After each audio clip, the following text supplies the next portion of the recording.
तो hey guys, welcome back to my channel. आज के इस वीडियो में मैं बताने वाला हूं कि ऐसे 5 सब्जेक्ट को आपको तैयार करना है जिससे कि आपको सरकारी नौकरी मिल जाए। अगर आप किसी गवर्नमेंट जॉब की तैयारी करते हैं और उसको जल्दी पाना चाहते हैं तो आपको इन 5 सब्जेक्ट पे अच्छे से पकड़ बनानी है, उसको मजबूत करना है अपने पाँचों सब्जेक्ट को कि जिससे कि आपको सरकारी नौकरी जल्दी से जल्दी मिल जाए। तो कौन सा सब्जेक्ट्स हैं और क्या क्या पढ़ना है आपको, और सारी चीज़ें आज की इस वीडियो में बताने वाला हूं। तो वीडियो को लास्ट तक जरूर देखिएगा, एक भी पॉइंट मिस मत कीजिएगा। तो चलिए वीडियो को स्टार्ट करते हैं। तो शुरू करते हैं अपने इस वीडियो को। तो हमारा जो पहले सब्जेक्ट होता है वो होता है जीएस का सब्जेक्ट।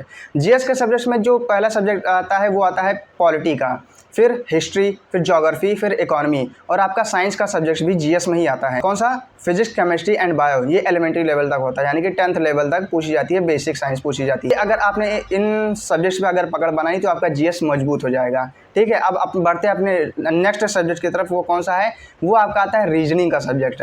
रीजनिंग का सब्जेक्ट एक ऐसा सब्जेक्ट जो कि अधिकतर एग्जाम्स में ज़्यादा पूछा जाता है, यानी कि लगभग सारे एग्जाम्स में आपको रीजनिंग देखने को मिलेगा, चाहे बेसिक्स मिले, चाहे वर्बल का ही मिले, चाहे या फिर नॉन वर्बल का, दोनों में से कोई ना कोई पूछा ही जाता है। ठीक है, तो आपको रीजनिंग का सब्जेक्ट मजबूत करना है। देन आगे बढ़ते हैं, जो नेक्स्ट सब्जेक्ट है वो आपका आता है मैथ है। अब मैथ में दो होते हैं, एक होता है एल्जेब्रिक मैथ, एक होता है अरिथमेटिक, दोनों ही आता है। ठीक है, तो अगर आपने बेसिक भी आपने मैथ पढ़ रखा होगा एलिमेंट्री लेवल तक ही, तब भी आप किसी भी एग्जाम में अगर बैठते हैं तो मैथ में अच्छा स्कोर कर जाएंगे। हमारा अगला जो सब्जेक्ट है वो आता है इंग्लिश का सब्जेक्ट। अब इंग्लिश का सब्जेक्ट कई सारे लोगों को डाउट होता है कि इंग्लिश के सब्जेक्ट में सिर्फ ग्रामर ही पूछा जाता है, बट ऐसा नहीं है। इंग्लिश के सब्जेक्ट्स में वोकैब्स भी पूछी जाती हैं, अनरीड पैसेज आते हैं, वन वर्ड सब्स्टिट्यूशन आते हैं, एंटोनिम्स सिनोनिम्स आते हैं, ये सारी चीज़ें आती हैं। ग्रामर पोर्शन भी रहता है उसमें। ग्रामर में ज़्यादातर उसमें प्रीपोजिशन, कंजक्शन, एडजेक्टिव्स, ये सारी चीज़ें पूछी जाती हैं।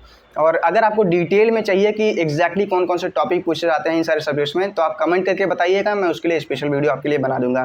ठीक है, अब जो हमारा पांचवा आखिरी सब्जेक्ट है वो आता है करंट अफेयर का। करंट अफेयर मोस्ट इंपॉर्टेंट है, आपको डेली का करंट अफेयर तैयार करना है, ये बहुत इंपॉर्टेंट होता है, क्योंकि कई बार करंट अफेयर जो होता है वो जीएस के क्वेश्चन में भी आ जाते हैं करंट अफेयर। तो ये जो मैंने पांचों सब्जेक्ट्स आपको बताए हैं, अगर आपने इसको मजबूत कर लिया, अच्छे से इसकी तैयारी कर ली, तो किसी भी गवर्नमेंट एग्जाम में बैठते हैं अगर आप, तो उसको 100% आप उसको क्लियर कर ले जाएंगे। लेकिन शर्त यही है कि आपको रेगुलर और मन लगा के फोकस्ड होकर आपको इसकी तैयारी करनी है, और अच्छे से नोट्स बनाकर रिवीजन करके और प्रीवियस ईयर क्वेश्चन सॉल्व करके आपको एग्ज़ाम में बैठना है। तब जाके आपकी पूरी तैयारी मानी जाएगी और आप एक अच्छी गवर्नमेंट जॉब पा सकते हैं। कई सारे गवर्नमेंट जॉब ऐसे होते हैं जिसमें कि कुछ सब्जेक्ट छोड़ दिए जाते हैं और कुछ एक्स्ट्रा सब्जेक्ट्स होते हैं। तो रेलवे के एग्जाम में कई बार ऐसा होता है कि उसमें इंग्लिश नहीं पूछा जाता है, बाकी सारे सब्जेक्ट्स पूछे जाते हैं, तो उसमें कम हो जाता है एक सब्जेक्ट। लेकिन ये जो पाँचों सब्जेक्ट्स आपने तैयार कर लिए, तो कई बार क्या होता है कि किसी सब्जेक्ट में एक सब्जेक्ट और बढ़ा दिया, जैसे कि पेट के एग्जाम में होता है हिंदी, आपका सब्जेक्ट बढ़ जाएगा ये पाँचों के अलावा। और कई सारे कुछ ऐसे चुनिंदा एग्जाम्स हैं जिसमें कंप्यूटर भी पूछा जाता है, वो भी बेसिक लेवल का, जो कि आप यूट्यूब पे फ्रीली अवेलेबल है सारे कंप्यूटर के वीडियोस। आप अगर उसको एक बार भी देख लेते हैं तो अच्छे से स्कोर कर पाएंगे कंप्यूटर के एग्ज़ाम में। ठीक है, तो इन पांचों सब्जेक्ट्स में अगर आपकी पकड़ है तो आप कोई भी गवर्नमेंट जॉब पा सकते हैं। तो अगर आपको पेट का सिलेबस अगर डिटेल में जानना है टॉपिक वाइज कि कौन कौन से एग्जैक्टली टॉपिक हैं, तो उसको वीडियो में चैनल पे पड़ी हुई है, आप जाके इस वीडियो के बाद उसको देख सकते हैं। तो आई होप ये वीडियो आपके लिए हेल्पफुल हुई होगी तो वीडियो को लाइक, चैनल को सब्सक्राइब जरूर कीजिएगा।